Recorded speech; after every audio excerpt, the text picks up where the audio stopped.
Your move.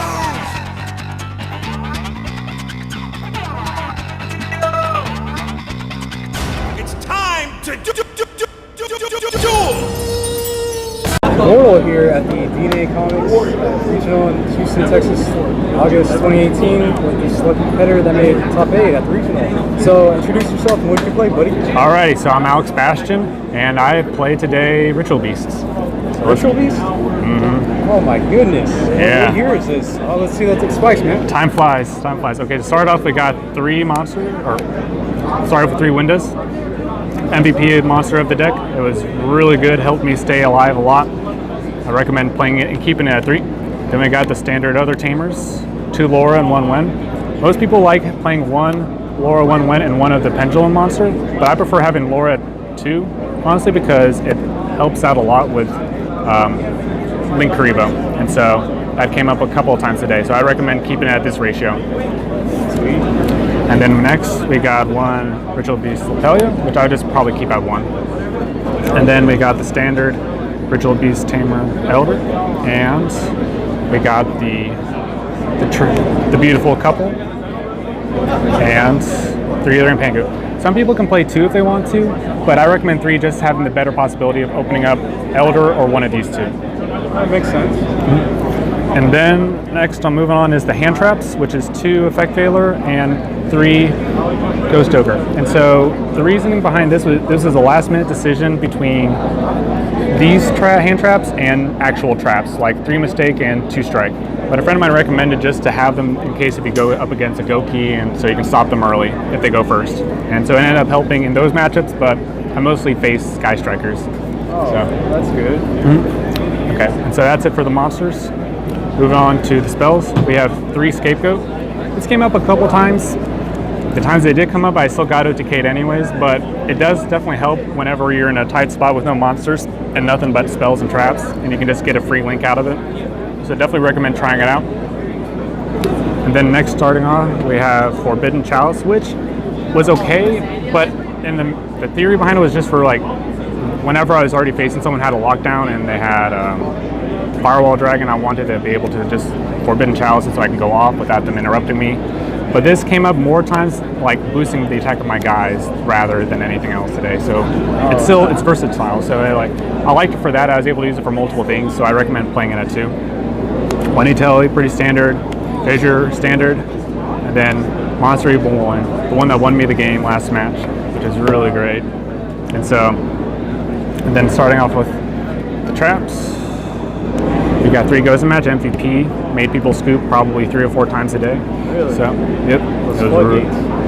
It's really good, this format. And so, the next 3 Torrential Tributes, which is actually really good today. I recommend playing it at 3 in this deck, especially against Gokis right now. Oh, yeah. And then we got the 3 All-Powerful Steeds, and then we got... Nice.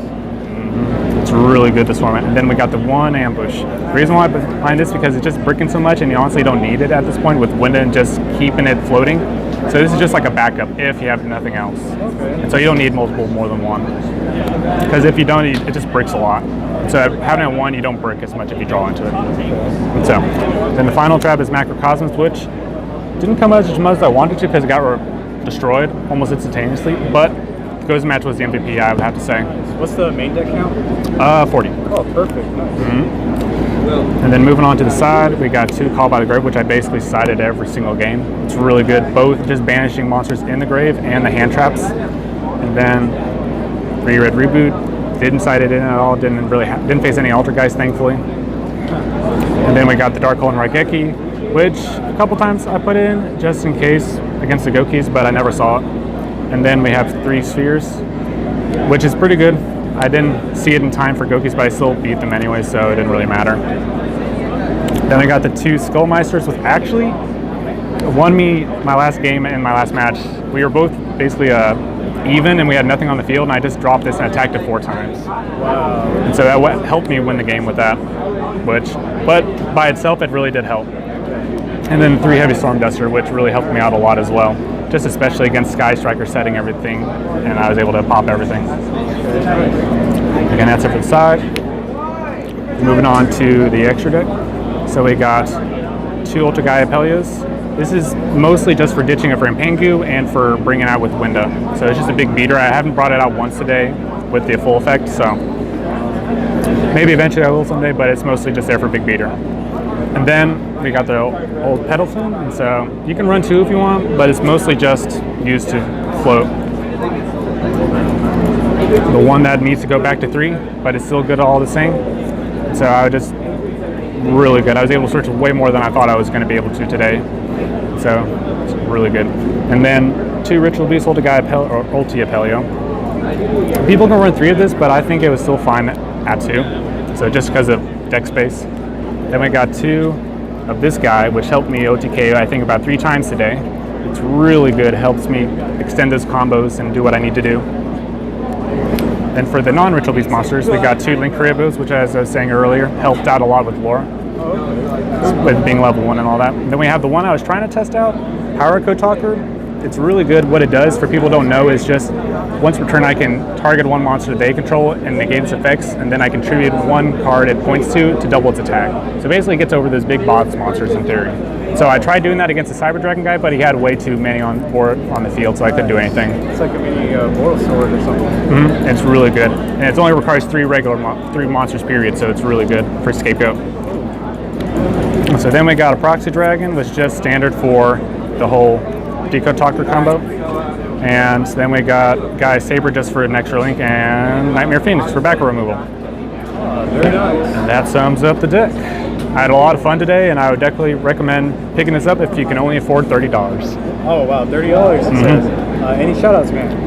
Shout outs to Senpai's Cards and Games in Houston. I got a lot of recommendation, had a lot of good friends who helped me out making the deck there. Shout out to friends of mine in Lubbock and Fort Worth, and just shout out to Ritual Beast for not bricking today. Oh man, congrats again on that top 8. Yep, appreciate it, thank you.